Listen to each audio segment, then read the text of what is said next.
Hello বন্ধুরা, আসসালামু আলাইকুম। সবাইকে শুভেচ্ছা জানাচ্ছি বালাসীঘাট ফেরি টার্মিনাল ফুলছড়ি গাইবান্ধা থেকে। বন্ধুরা, তো বন্ধুরা, এই টার্মিনাল নির্মাণ করা হয় আজ থেকে আপনার 2 থেকে 3 বছর আগে। তো ব্যয়বহুল খরচা প্রায় 100 কোটি টাকা খরচা করে এই আপনার বাংলাদেশ অভ্যন্তরীণ নৌ পরিবহন কর্তৃপক্ষ হতে এই বালাসীঘাট ফেরিঘাট নির্মাণ করা হয়। কিন্তু এখানে যে অবস্থা দেখলাম, ফেরি ঘাটে কোনো ফেরি নাই এবং ধুধু বালুচর। বন্ধুরা, তার সার্বিক চিত্র তুলে ধরার জন্য আমি চলে আসছি আমার পেজ, আমার চ্যানেল এসবি ব্লগ মিডিয়ার পক্ষ থেকে। বন্ধুরা, তো বালাসীঘাট আজকে দেখবো এবং আপনাদের দেখাবো তার সার্বিক চিত্র দেখার জন্য। বন্ধুরা, আমি চলে আসছি গাইবান্ধায়। বন্ধুরা, সঙ্গেই থাকুন।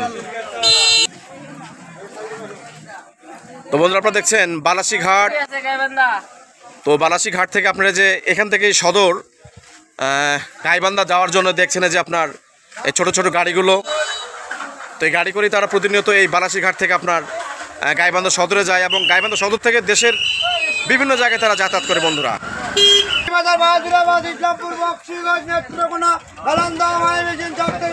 তো বন্ধুরা দেখছেন আপনারা ব্রহ্মপুত্র নদীর সেই ধুধু বালুচরের ওপাশে দেখা যায় অনেক ছোট ছোট গ্রাম। বন্ধুরা, তো আসলে এই জায়গাটা আপনারা না আসলে উপলব্ধি করতে পারবেন না যে এই জায়গাটার সৌন্দর্য বা এই জায়গাটার মানুষের জীবন জীবিকা বা এই চরের মানুষের কতটা কষ্ট।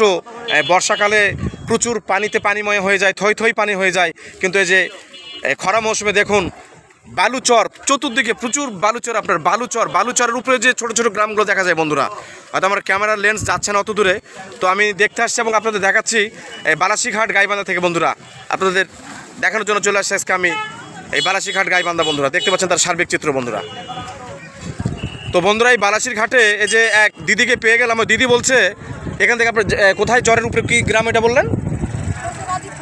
রাজীবপুর। তো রাজীবপুর আপনার যাইতে কতক্ষণ সময় লাগে? 2.5 ঘন্টা সময় লাগে। বন্ধুরা, পার জন ভাড়া হচ্ছে 200 টাকা করে। তো দেখুন, আসলেই দেশ দুনিয়া না দেখলে তার চিত্র দেখা যায় না। তো এই দিদি বলছে যে এখান থেকে পার জন লাগে 200 টাকা করে ভাড়া। বন্ধুরা, তো বন্ধুরা, যে এক ভাই দাঁড়িয়ে আছে আমার সামনে, উনি বলছে এই যে বালাসীঘাট থেকে উনি আপনার দেওয়ানগঞ্জে গেছিলেন না? দেওয়ানগঞ্জ ফুটানি বাজার। বন্ধুরা, আমি জীবনের বাপের কালো নাম শুনি নাই, তো এই গাইবান্ধার নাম শুনলাম। তো দেওয়ানগঞ্জ ফুটানি বাজার। তো এখান থেকে ভাড়া কত নাই ভাই? 300 টাকা পার জন। তো আপনি বাসা কোথায়? রংপুরে? ওখানে কি শ্বশুরবাড়ি আপনার নাকি?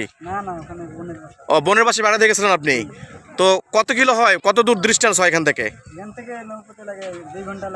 2 ঘন্টা নৌপথে লাগে। তো বন্ধুরা, শুনলেন ভাইয়ের মুখ থেকে আপনারা যে তার চরের নাম দেওয়ানগঞ্জ ফুটানি বাজার।